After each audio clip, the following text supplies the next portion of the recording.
उपस्थित सांबादिक भाई मानक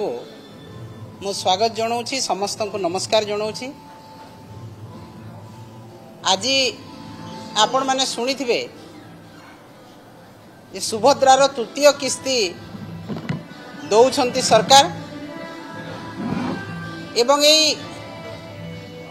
तृतीय किस्ती जहाँ दौरान बोली बाहबा ने कौन से माने कहिथिले एवं कौन करिसंती भोट नेबा पई महिला मानकु प्रतिश्रुति देइथिले जे आमे 50,000 टंका लेखा देबु 6 मास रे एवं से 50,000 टंका गोटे दिन रे देबु एवं वर्ष को 2 थर देबु से 50,000 टंका कुआडे गला एवं जेते बेले भोट सरिला बीजेपी सरकार शासन रे बसिले से ही दिन महिला मान को भूली गले महिला मान को प्रतारणा कले एवं से 50,000 देबा ना रे मात्र 5,000 देले जेते बेले दिया जाउथला महिला मान को टंका से ही समय बड़ बड़ अक्षर रे 50,000 लिखिले किंतु देले 5,000 एटा कोन प्रतारणा नुहे या कोन महिला मान को भंडेइबा कथा नुह सरल विश्वासी माँ मैंने भाभी 50,000 टंका देले आमे व्यवसाय करिबु वाणिज्य करिबु किंतु दुखर विषय परितापर विषय दुर्भाग्यर कथा 5,000 टंका देई महिला मान को सरकार बाहबा नेउछंती एवं गोटिए दिन रे मात्र 27 टंका आज 27 टंका रे कोन मिलुछि जो दिन सुभद्रा टंका देले से ही दिन 20 टंका अधिक तेल रेट है आज गैस पेट्रोल डीजेल पनीपरिबा चाउल सबकिछि दरदाम वृद्धि होती 27 टंका माटी कौन कर 27 टंका कौन सी जिनस हो पार ना गोटे क्षीर पैकेट हो पार ना तो 27 टंका कौन भावुं सरकार जे तांको गोटे एंटरप्रेन्योर करेंगे ताको गोटे व्यवसायी महिला करेंगे ताको गोटे लक्षपति दीदी करेंगे ताको कौन करेंगे किछि हेई परिवार नाही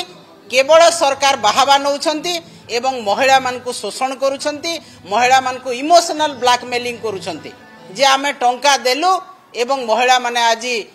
व्यवसाय कले महिला माने आज तांकर आर्थिक स्थिति को सुदृढ़ करिछंती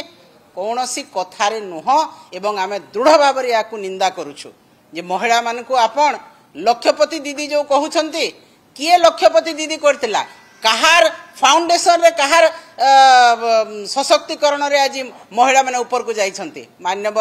पूर्वतन मुख्यमंत्री नवीन पटनायक महोदय एसएचजी ग्रुप रो महिला मान को एवं ओडिशार महिला मान को सशक्त करथिले अर्थनैतिक स्तर रे एवं आज से माने तांकर स्थिति ठीक अच्छी से ही स्थिति को आपण माने भांगिबा पाई आज समस्त प्रकार प्रयास करुछंती एवं आमे जहा को सशक्त करिथिलु तांको ना केवल पढ़ी देउछंती आमे लक्षपति दीदी कलु किंतु तांको द्वारा किछि हेइ नथिला जहा करिथिले पूर्वतन मुख्यमंत्री नवीन पटनायक महोदय तेणु ए बाहबा नेबा छाड़ंतु महिला प्रकृत जदि आर्थिक स्थिति सुदृढ़ करिवार अछि ताहेले महिला मानकु सुरक्षित रखंतु तांको न्याय दियंतु तांको हक दियंतु तांको अर्थनैतिक स्तर रे सुदृढ़ करंतु तांको सामाजिक स्तर रे सुदृढ़ करंतु तांको राजनैतिक स्तर रे सुदृढ़ करंतु किंतु सरकार एवं जे महिला मंत्री अछंती से केवल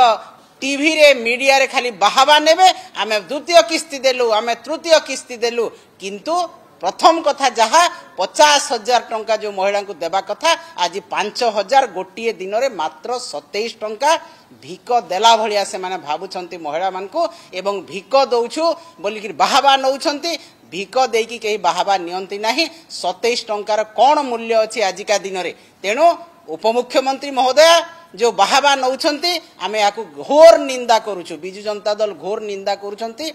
करुछि एवं ओडिशार महिला माने मध्य निंदा करुछंती किंतु तांको